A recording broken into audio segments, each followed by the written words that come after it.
I'm going to do now is I'm going to just introduce our presidential candidates who are here. We have someone. I think that to make this work, I'm going to ask each of them to stand up and say a few words as I call on them. You can come up here if you wish to use our microphone because you don't have a loud voice. And I was going to shout on the horse already.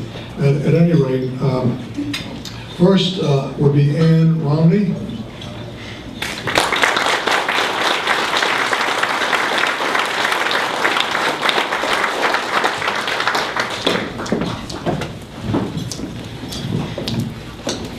Thank you, and thank you all.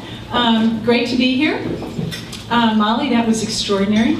You've got a gift, and love it and use it. And Ovid, thank you for that invocation, wonderful blessing for the food. And you mentioned ancestors, and that made me think, where is Ovid?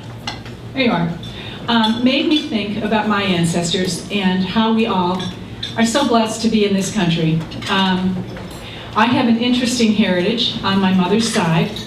My 17th great-grandfather was William Bradford from the Mayflower. On my father's side, my grandfather was a Welsh coal miner, and my father grew up in Wales. And the story that he tells of his father was that when my grandfather was 5 years old, he started to work in the mines in Wales. He would be thrown on the back of his father and carried in the dark. His job was to open the door, the mules, so the mules could carry the coal in and out of the mines, and he would open and close. That was his job when he was 5 years old. He spent his life in the mines, and he died when I was very young. I don't really remember him very well. He died of black lung. But he made a decision, and that decision was that he did not want his children to work in the mines. And he would remind his children that you needed to study or it was the pick and shovel for you.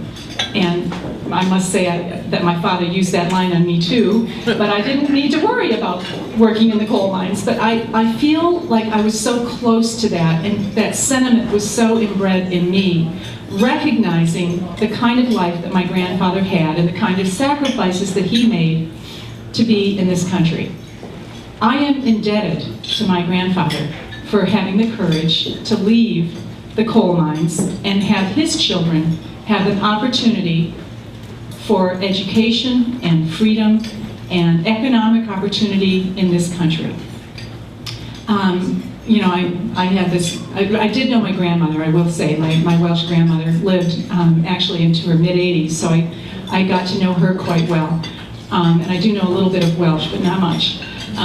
But it's so close to my heart, and I'm so feeling now that I need to do the same thing that my grandfather, the gift that he gave me, I need to give that same gift to my grandchildren.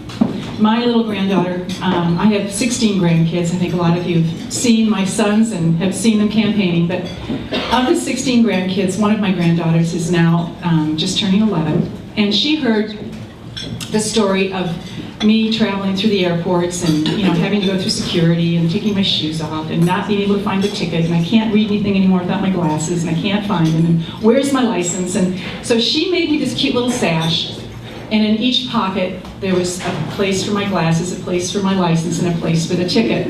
Now, it does look like an 11-year-old made it, and yet I wear it. I wear that badge, and I wear that close to my heart as I'm traveling now, because it makes it easier for me to be doing what we're doing. I will tell you that after the last campaign, I made this vow to Mitt, and I made sure, I got it on tape record and everything. I said, I will never do this again. And here we are. Now, Mitt reminds me that I said that after each pregnancy, and I am the mother of 5 boys, so I have to take my word back. But this time, I'm 100% behind Mitt again, recognizing the value of how important this country is and how important our freedoms are and how important our economic opportunities are as well.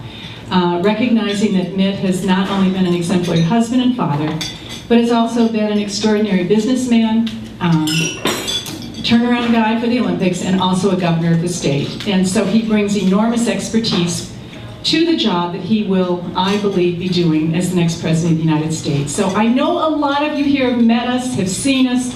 I saw a lot of you at the Carroll County dinner not long ago, and am so grateful for the opportunity that I have to be here to represent my husband, and pray that he will, and all of the candidates, will be blessed in this journey.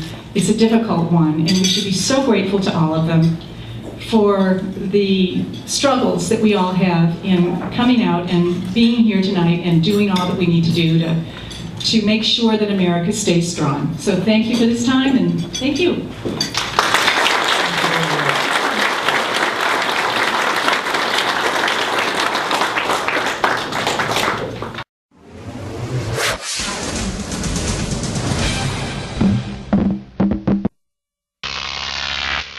Grok TV.